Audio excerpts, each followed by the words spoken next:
નમસ્કાર દર્શક મિત્રો, ગુજરાત એટ 7 સાથે હું છું યશસ્વી। સમાચારની વાત કરીએ તો આજ રોજ ભાજપના રાષ્ટ્રીય અધ્યક્ષ જેપી નડ્ડા ગુજરાતમાંથી રાજ્યસભાનું નામાંકન કરવા અમદાવાદ એરપોર્ટ ખાતે પધાર્યા હતા। તે પ્રસંગે કર્ણાવતી મહાનગર સંગઠનના હજારો કાર્યકર્તાઓએ તેમનું ઉષ્માભેર સ્વાગત કર્યું હતું। આ પ્રસંગે રાજ્યના મુખ્યમંત્રી ભૂપેન્દ્રભાઈ પટેલ, પ્રદેશ અધ્યક્ષ સી આર પાટીલે સૌને આવકારી જેપી નડ્ડાનું સ્વાગત કર્યું હતું, જ્યારે જેપી નડ્ડાએ પ્રસંગોચિત પ્રવચન કરી સૌનો આભાર માન્યો હતો।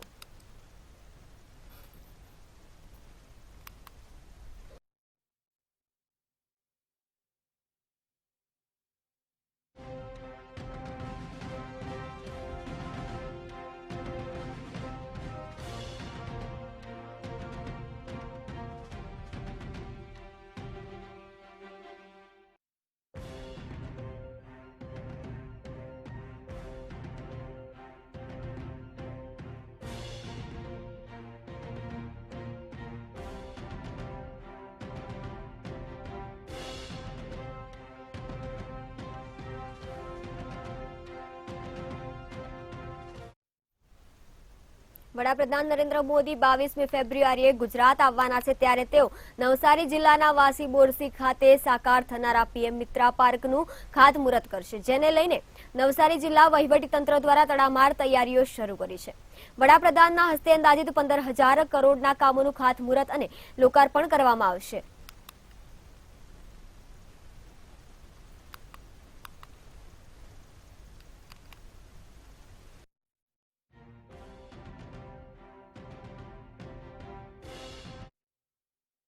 નવસારીના વાસી બોરસી ખાતે માનનીય વડાપ્રધાન શ્રી 22 ફેબ્રુઆરીએ આવવાના છે। એ કાર્યક્રમમાં હાલ સ્થળ પર મંડપ, પાર્કિંગ, રોડ રસ્તાઓ આ બધી લોકોના આવવા માટે સગવડ ચાલી રહી છે। આ કાર્યક્રમ માટે ઉપરથી ગાંધીનગરથી રિવ્યુ પણ કરવામાં આવેલ છે। આ કાર્યક્રમમાં મૂળ પીએમ મિત્રા પાર્ક, એના સાથે જ કોર્પોરેશનના મોટા કામો, આરએનબીના સુરતથી જોડતા બ્રિજેસના કામો, આ મોટી કામો, એના સાથે જ ઘણા બધા જિલ્લાઓમાંથી ઘણા બધા બીજા કામોની પણ આવરી લેવામાં આવશે। સુરેન્દ્રનગર જિલ્લાના મૂળી તાલુકાના લીંબલી ખાતે બે જૂથો વચ્ચે સશસ્ત્ર અથડામણની ઘટના સામે આવી છે, જેમાં બે જ્ઞાતિના જૂથો અથડામણમાં કુલ 29 આરોપીઓ સામે ફરિયાદ નોંધાઈ છે। એક જૂથના લોકો દ્વારા ડીએસપી કચેરી ખાતે રજૂઆત કરવામાં આવી હતી, જેમાં કોળી સમાજના જૂથ પર જીવલેણ હુમલો કર્યો હોવા છતાં પોલીસે ગુનો ન નોંધ્યો હોવાના આક્ષેપ કરાયા છે। પોલીસ પર સામા પક્ષના આરોપીઓને છાવરતા હોવાનો પણ આક્ષેપ કર્યો છે।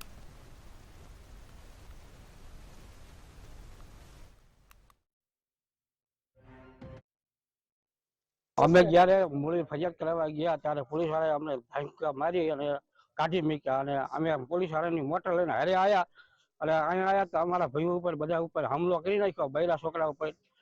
અને પોલીસ વાળાએ અમને બહુ ખૂબ જ ત્યાં ગાળો દીધી અને અમને કંઈ પણ અમારા રિપોર્ટ બિપોર્ટ કંઈ લખ્યા નહીં, અને સીધા જ અમે હારે મોટર લઈ અને સીધા જ આવી પહોંચ્યા। અને અમે આવ્યા તો અમારા માણસોને બધાને વગાડી અને ખૂબ કર્યો હતો, અને તોય છતાં અમારો ન્યાય મુજબ અમારી ઉપર આવી કલમ લગાડવામાં આવી। 4 તો ફાયરિંગ કર્યા, તોય છતાં અમારી ઉપર જ આવો ગુનો લાગુ પડે। આગેવાનો બધા એસપી સાહેબને રજૂઆત કરવા માટે આવેલ છે કે અમને પૂરતો ન્યાય મળેલ નથી। જે કલમો સામેવાળા આરોપીઓ ઉપર લાગવી જોઈએ એ અમારા ફરિયાદી ઉપર, અમારું ઉપર હુમલો થયેલ છે એમના ઉપર લાગેલ છે। એટલે અમે એસપી સાહેબને વિનંતી કરવા આવેલ છીએ કે તપાસ કરતા અધિકારી બીજાને તપાસ સોંપવામાં આવે। આ તપાસમાં અમને એવું લાગી રહ્યું છે અને ચોખ્ખું જણાય છે કે જે રાગદ્વેષ રાખી કોમવાદ થઈ રહેલ છે। અમારી માંગણી એ છે કે તપાસ કરતા અધિકારી બદલવામાં આવે અને અમારી ઉપર જે ખોટી કલમો લગાવેલ છે તે કલમો કાઢીને અમને ન્યાય આપવામાં આવે। જૂની પેન્શન યોજના સહિતની માંગ સાથે ઓલપાડ તલાટી મંડળે તાલુકા વિકાસ અધિકારીને આવેદનપત્ર આપ્યું છે। રાજ્ય સરકારના વિવિધ કર્મચારી મંડળો દ્વારા ગાંધી ચિંધ્યા માર્ગે અહિંસાત્મક રીતે કાળી પટ્ટી બાંધી પોતાના કાર્યમાં ફરજ બજાવી રહ્યા છે, ત્યારે ઓલપાડ તલાટી મંડળ દ્વારા મંડળની જૂની માંગ સાથે આવેદનપત્ર આપ્યું હતું। રાજ્યના કર્મચારીઓ મંડળોની વર્ષો જૂની માંગ જેવી કે જૂની પેન્શન યોજના સહિત અન્ય માંગો સરકાર નહીં સ્વીકારે તો આવનારા સમયમાં કાળા કપડાં પહેરી વિરોધ નોંધાવીશું તેવી ઓલપાડ તલાટી મંડળના મહિલા પ્રમુખ દ્વારા ચીમકી ઉચ્ચારવામાં આવી હતી।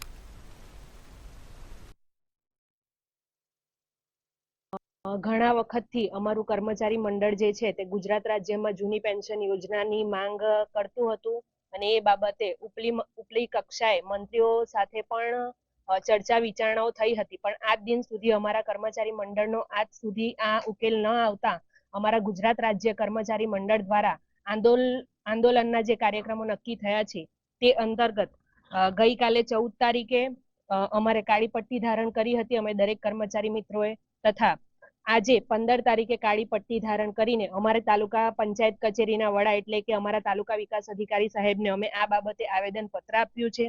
હજુ ઉકેલ ન આવે તો આવતીકાલે અમારા આંદોલનના કાર્યક્રમના ભાગરૂપે કાળા કપડા ધારણ કરી અમે અમારી ફરજ બજાવશું.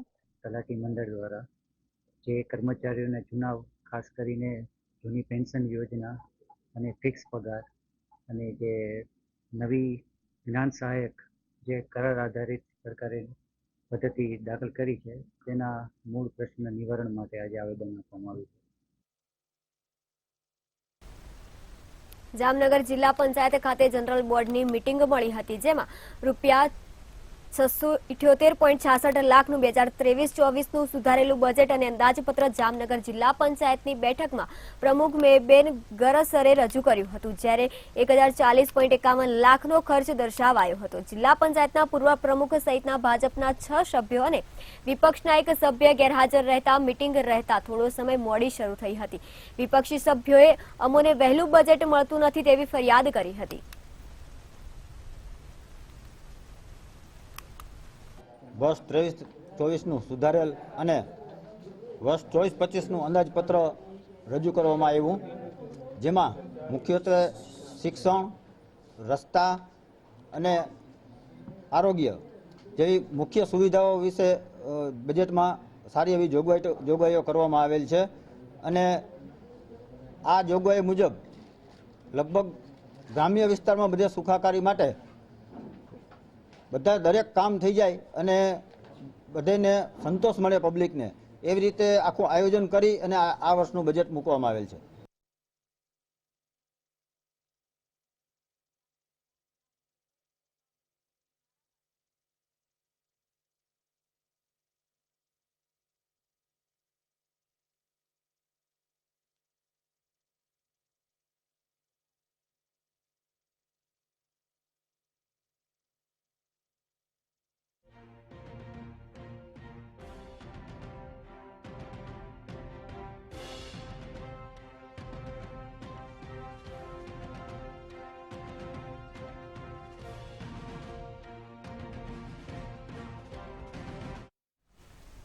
સાબરકાંઠાના પ્રાંતિજમાં 3000ની લેવડ દેવડ બાબતે થયેલી મારામારીમાં વચ્ચે પડવા ગયેલ રાજુ રાઠોડ નામના વ્યક્તિને માથામાં લોખંડની પાઇપ વાગતા વ્યક્તિનું મૃત્યુ થયું હતું.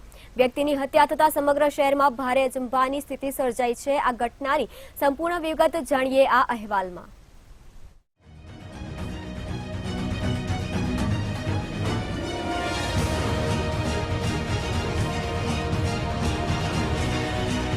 સાબરકાંઠાના પ્રાંતિજમાં રાજુભાઈ રાઠોડ નામના વ્યક્તિ પર ₹3000 જેટલી રકમ લેવા આવેલા લોકોએ રાત્રિના સમયે સ્ટ્રીટ લાઇટ બંધ કરી લોખંડની પાઇપ સહિતના ધારદાર હથિયારોથી હુમલો કર્યો હતો, જેમાં લોખંડની પાઇપ માથામાં મારતા તેમનું મૃત્યુ નીપજ્યું હતું. જોકે પોલીસે ગત રાત્રેથી જ ફૂટ પેટ્રોલિંગ સહિત લોખંડી બંદોબસ્ત ગોઠવી દેતા હાલમાં પરિસ્થિતિ થાળે પડી ગઈ છે. જોકે પીડિત પરિવારનું માનવું હતું કે ગત રાત્રે ઇમરાન કાઝી સહિતના રાત્રિના સમયે હત્યાકાંડ કરવાના મામલે સમગ્ર શહેર માથે લીધું હોય તેવી સ્થિતિ સર્જાઈ હતી, જેમાં રાજુભાઈ રાઠોડે હંગામાની પરિસ્થિતિ થાળે પાડવા સામસામે ખેંચતાણ વચ્ચે પડવા જતા માથાના ભાગે ધારદાર પાઇપ વાગતા સારવાર દરમિયાન તેમનું મૃત્યુ નીપજ્યું હતું.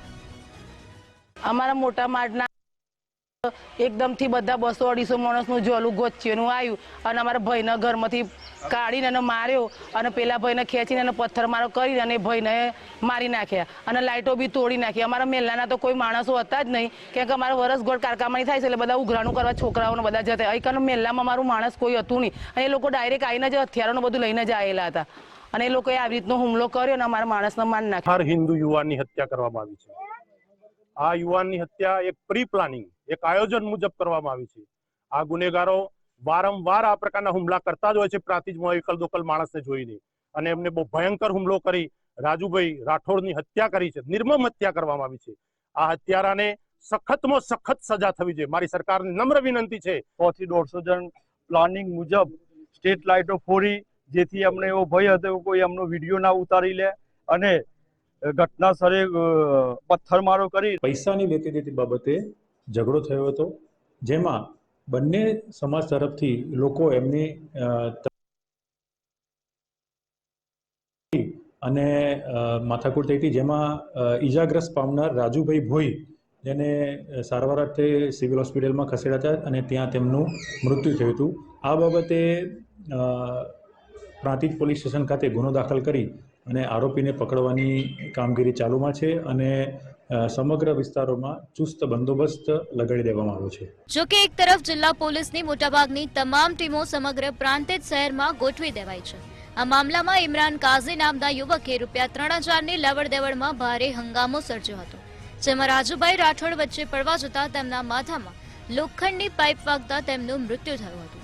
જેના પગલે પોલીસે આ મામલે 18 વ્યક્તિઓના નામજોગ તેમજ 30 લોકોના ટોળા સામે હત્યા તેમજ હત્યાના પ્રયાસની ફરિયાદ નોંધી વધુ તપાસ હાથ ધરી છે. આ સાથોસાથ નામજોગ નોંધાયેલી ફરિયાદ અંતર્ગત આરોપીઓને પકડવાની તજવીજ પણ હાથ ધરવામાં આવી છે. ચિરાગ મેઘા, એડર, સાબરકાંઠા. ખેડા જિલ્લાના ખલાલ ગામની સીમમાં કરંટ લાગવાથી 5 વર્ષના બાળકનું મોત થયું હતું. રીંગણનું વાવેતર કરેલ ખેતરમાં ભૂંડથી પોતાનો પાક બચાવવા ખેડૂતે પોતાના ખેતરમાં કરંટ મૂક્યો હતો, પરંતુ ભૂંડની જગ્યાએ 5 વર્ષના બાળકને કરંટ લાગતા ઘટના સ્થળ પર જ બાળકનું મોત નીપજ્યું હતું.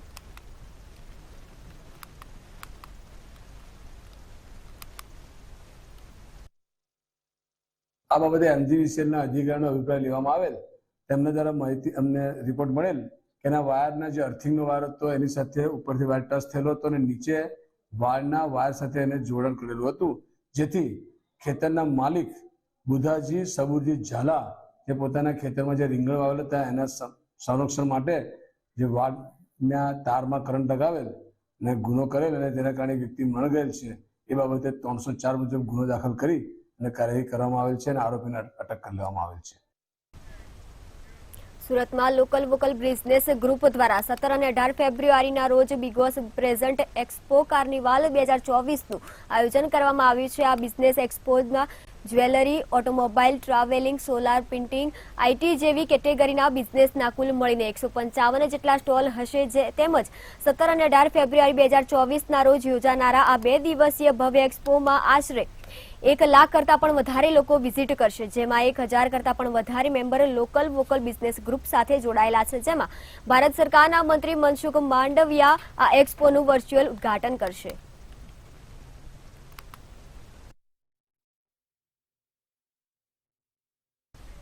સુરતમાં અકસ્માતનો બનાવ સામે આવ્યો છે. ધોરણ 10માં અભ્યાસ કરતો કિશોર સ્કૂટી લઈને ટ્યુશન જઈ રહ્યો હતો. ટ્યુશન જતી વેળાએ ટ્રકની અડફેટે આવતા તેનું ઘટના સ્થળે જ મોત નીપજ્યું હતું. લોકોએ ટ્રક ચાલકને પકડીને પોલીસના હવાલે કર્યો છે. ત્યારે આ મામલે પોલીસ દ્વારા વધુ તપાસ હાથ ધરવામાં આવી છે.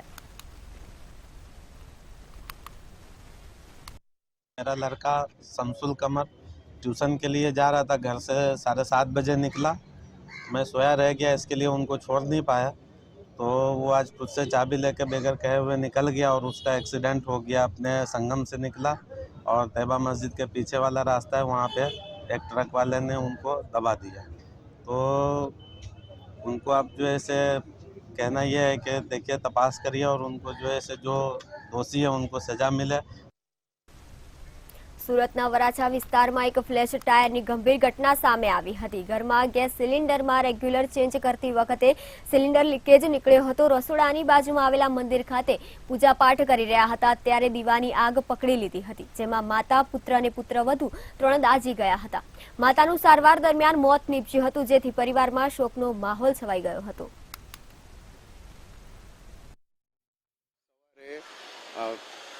બોટલ ચેન્જ કરતા એના સન છે અંકિતભાઈ, એ બોટલ ચેન્જ કરતા હતા અને અમારા જે મોટા બા છે કમળાબેન, તેને દીવાબત્તી કરતા હતા અને બોટલ કંઈક લીકેજ છે એટલે તેના હિસાબે આગ લાગી ગઈ અને આગમાં ત્રણ જણા એટલે અંકિતભાઈ અને એના વાઈફ અને અમારા જે મોટાબા છે કમળાબેન, એ ત્રણેય આગની અસર થઈ ગઈ. કમળાબેન કાંતિભાઈ ચલુડિયા જે અમારા મોટાબા છે એ જે ધામમાં ગયા છે એટલે એને વધારે સાડી પહેરેલી હતી એટલે વધારે એને અસર થઈ હતી. નર્મદા જિલ્લામાં વિશ્વની સૌથી ઊંચી પ્રતિમા સ્ટેચ્યુ ઓફ યુનિટી બન્યા બાદ ટ્રાફિકમાં વધારો નોંધાયો છે. દૂર દૂર થઈ પ્રવાસીઓ અહીંયા ફરવા માટે આવતા હોય છે, જેના લીધે ઘણીવાર અકસ્માતની ઘટના પણ બનતી હોય છે. ત્યારે વધુ એક ગંભીર ઘટના સામે આવી છે, જેમાં તિલકવાડા તાલુકાના જલોદરા ગામ નજીક આવેલા બસ સ્ટેન્ડ પાસે ઉભેલી એસટી બસની પાછળ મોટરસાયકલ ભટકાતા ગંભીર અકસ્માત સર્જાયો હતો. આ અકસ્માતમાં મોટરસાયકલ ચાલક યુવક અને એક મહિલાનું ઘટના સ્થળ પર જ મોત થયું હતું. ઘટનાની જાણ તિલકવાડા પોલીસને થતા પોલીસ તાત્કાલિક ઘટના સ્થળે પર દોડી આવી હતી અને મૃતદેહને પીએમ અર્થે હોસ્પિટલ ખાતે મોકલી અકસ્માત મોતનો ગુનો દાખલ કરી વધુ તપાસ હાથ ધરી છે.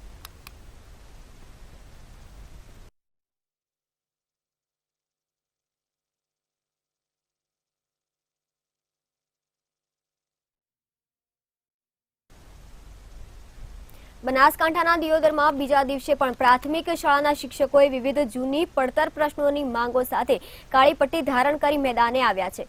14 ફેબ્રુઆરીએ ગુજરાત રાજ્ય શિક્ષક મહામંડળ દ્વારા રાજ્યની તમામ પ્રાથમિક શાળાઓમાં શિક્ષકોએ શૈક્ષણિક કાર્ય દરમિયાન કાળી પટ્ટી ધારણ કરી વિરોધ દર્શાવવા આદેશ અપાયા હતા. દિયોદર સીઆરસીના તાલીમ કાર્યક્રમમાં પણ શિક્ષકોએ સરકાર સામે વિવિધ સૂત્રોચ્ચાર કરી જૂની પેન્શન યોજના ચાલુ કરવાની માંગ યથાવત રાખી છે.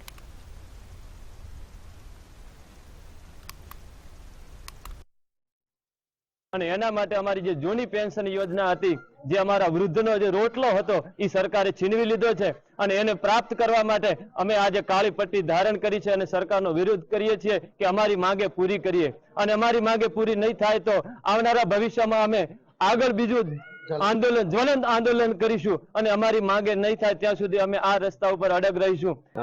ભણાવતા પણ અમે કાળી પટ્ટી ધારણ કરી અને સરકાર સામે અમે અમારી જે રજૂઆત છે કે અમારી માંગણી છે કે જૂની પેન્શન યોજના જે કર્મચારીઓને લાગુ કરવાની છે એના માટે પ્રયત્ન કરતા કે રહીએ છીએ. પણ અમારો વિરોધ એ જ છે કે જો જૂનાની પેન્શન યોજના મળતી હોય તો જે નવી નિમણૂકો પામેલા છે એમને કેમ ના મળે, અને સરકારે પણ આમનો ઠરાવ કરવા માટે મંજૂરી આપી છે, ઠરાવ હજુ કેમ કરતા નથી, એ પણ અમારી માંગણી છે. એની સાથે સાથે અમારે જે 7મા પગાર પંચના જે મોંઘવારી ભથ્થા છે એની પણ માંગણી છે.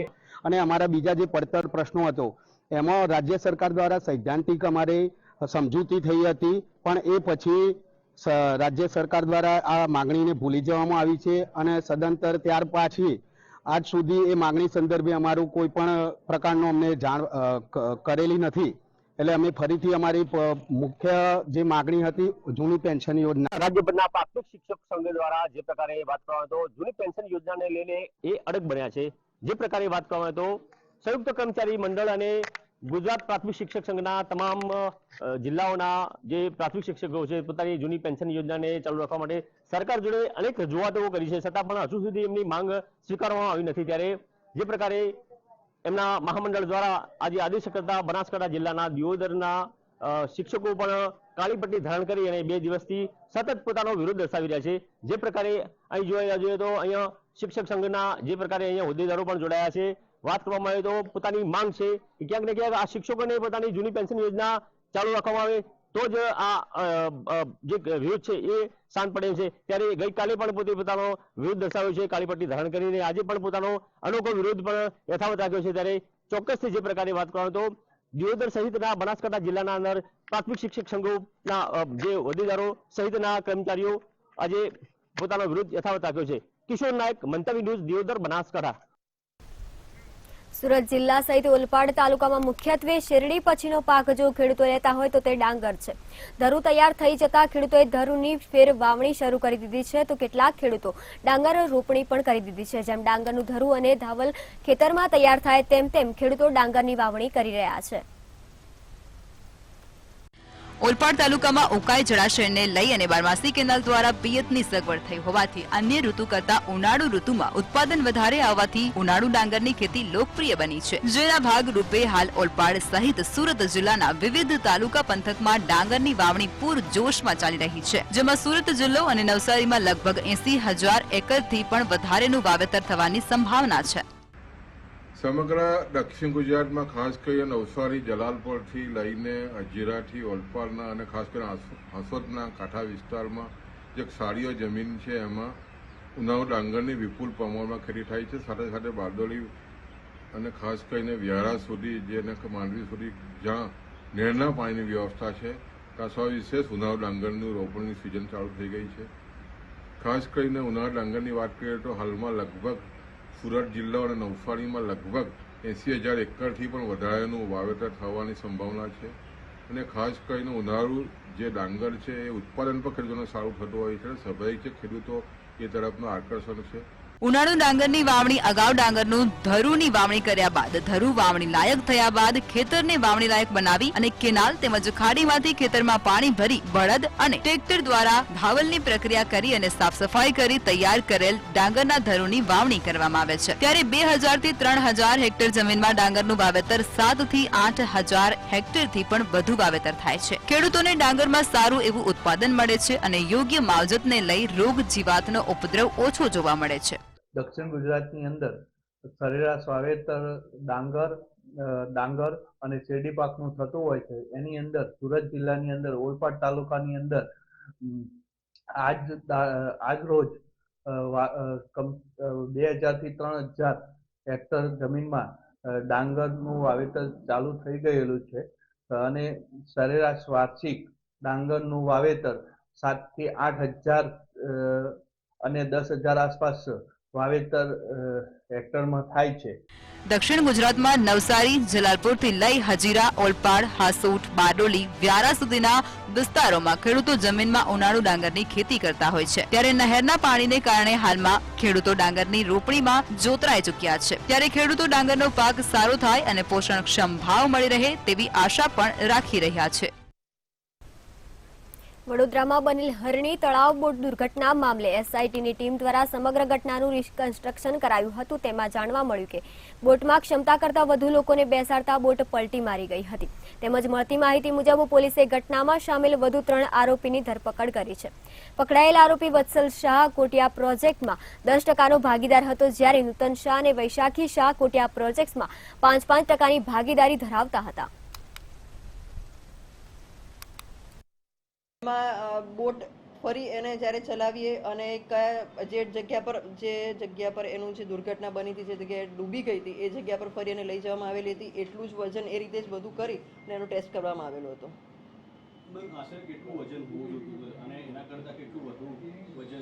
એ FSL નો રિપોર્ટ આવશે ત્યારે જ ખ્યાલ આવશે કે બોયન્સી ટેસ્ટમાં બોટ પાસ થયેલી છે કે નહીં.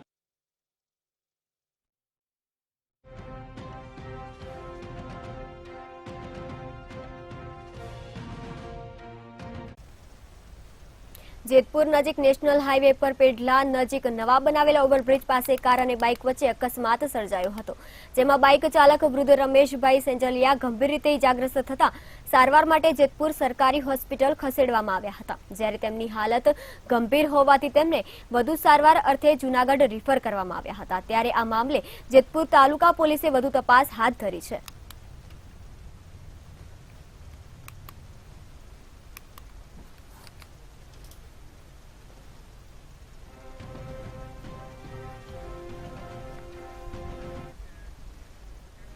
લખતર તાલુકામાંથી પસાર થતી નર્મદા વિભાગની વલ્લભીપુર શાખા નહેર સાફ સફાઈ નહીં થવાના કારણે કેનાલ અવારનવાર ઓવરફ્લો થતી રહે છે. ત્યારે હાલ કડુની સીમમાં વિસ્તારમાંથી પસાર થતી માઇનોર D2 કેનાલમાં ઠેર ઠેર ઉગી નીકળેલા ઘાસ તથા પુષ્કળ પ્રમાણમાં કચરો જોવા મળ્યો હતો. તંત્રની બેદરકારીનો ભોગ નિર્દોષ ખેડૂતો બનતા હોય છે.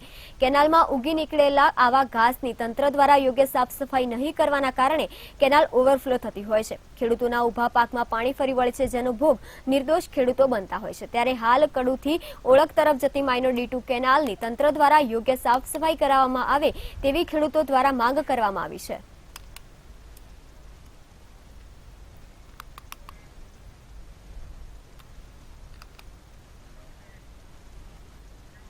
અરવલ્લીમાં ભિલોડાના સુનોખ ગામ નજીક મુરલીધર હોટલ નજીક દુકાનમાં વેલ્ડિંગનું કામકાજ કરતા યુવકની હત્યા થઈ છે. મૃતક અરુણ નામનો યુવક ઊંઘી રહ્યો હતો, ત્યારે તેની સાથે કામ કરતા પરપ્રાંતીય કિશન યાદવ અને અશોક યાદવ નામના યુવકે અગમ્ય કારણોસર ગળાના ભાગે તીક્ષ્ણ હથિયારના ઘા ઝીંકી ફરાર થઈ ગયા હતા. હત્યાની ઘટનાની જાણ ટિન્ટોઈ પોલીસને કરાતા ટિન્ટોઈ પોલીસ ટીમ ઘટના સ્થળે પહોંચી પ્રાથમિક તપાસ હાથ ધરી હતી. ગણતરીના કલાકોમાં કલોલ પાસેથી પોલીસે આરોપી કિશન યાદવ અને અશોક યાદવ નામના 2 શખ્સો સામે હત્યાનો ગુનો નોંધી બંને હત્યારાઓને જેલના હવાલે કર્યા હતા. જે એમની ઓરડીમાં સાથે રહેતા હતા એમ એ કિશન યાદવ અને અશોક યાદવની શોધખોળ કરતો તેઓ બંને ત્યાંથી ફરાર થઈ ગયેલા હતા. જેથી પોલીસને જાણ કરતો ટિન્ટોઈ પોલીસ સ્ટેશનના પીએસઆઈ શ્રી તથા સ્ટાફને જઈ અને ઘટના સ્થળે જઈ એની તપાસ શરૂ કરેલી. તો આ અરુણકુમાર કામદેવસિંહને મોડી રાતના કોઈ પણ તીક્ષ્ણ હથિયારથી કોઈ પણ કારણોસર એમનું ગળું કાપી એમની હત્યા નિપજાવી એમની હાથે રહેતા કિશન યાદવ અને અશોક યાદવ ત્યાંથી ભાગી છૂટેલા હતા.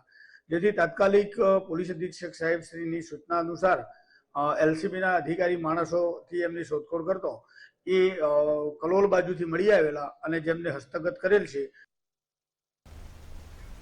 જૂનાગઢ મહાનગરપાલિકાનું વર્ષ 2024-25નું બજેટ જનરલ બોર્ડમાં રજૂ કરવામાં આવ્યું હતું, જેમાં અનેક યોજનાઓનો સમાવેશ કરવામાં આવ્યો છે. અંદાજિત 937.4 કરોડનું બજેટ રજૂ કરવામાં આવ્યું છે, જ્યારે વિપક્ષે આ બજેટમાં દર વર્ષે એકને એક કામો રિપીટ કરી લોકોને ગેરમાર્ગે દોરી રહ્યા હોવાના આક્ષેપો કરવામાં આવ્યા છે.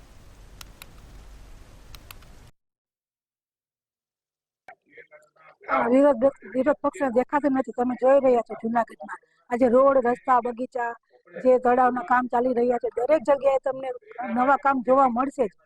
3-4 વર્ષ પહેલાનું તમે જો જૂનાગઢ આજનું જૂનાગઢ તો તમને ખબર પડી જશે કે આજે દરેક જગ્યાએ સુવિધાઓ લોકોને ઉપલબ્ધ થઈ રહી છે અને લોકોને વધુમાં વધુ સગવડ પડે એવા જ અમારા પ્રયત્નો છે. લોકોને કોઈ મુશ્કેલી પડે એમના માટે અમે નથી બેઠા, પરંતુ લોકોને સગવડ આપવા માટે જ અમે આજ બેઠા હોઈએ છીએ અને લોકોને પરવડે, લોકોને સારી સગવડ મળી રહે એમના માટે જ અમે આ બજેટની જોગવાઈ કરીએ છીએ. જે છે એ પણ ભંગાર છે. સિટી બસ સર્વિસ જોઈ તો સિટી બસ સેવા પણ જે જૂની હતી બંધ થઈ ગઈ. નવી બસો કેટલા સમયથી વાતું છે, હજી સુધી લોકોને સુવિધા મળી નથી.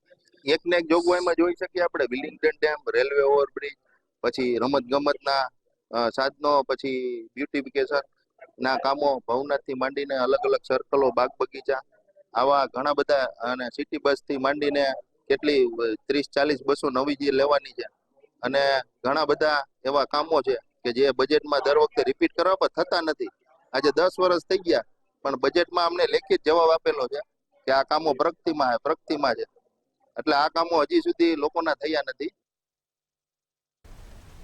હાલ ગુજરાત@7માં બસ આટલું જ. વધુ સમાચાર માટે જોતા રહો મંતવ્ય ન્યૂઝ. નમસ્કાર.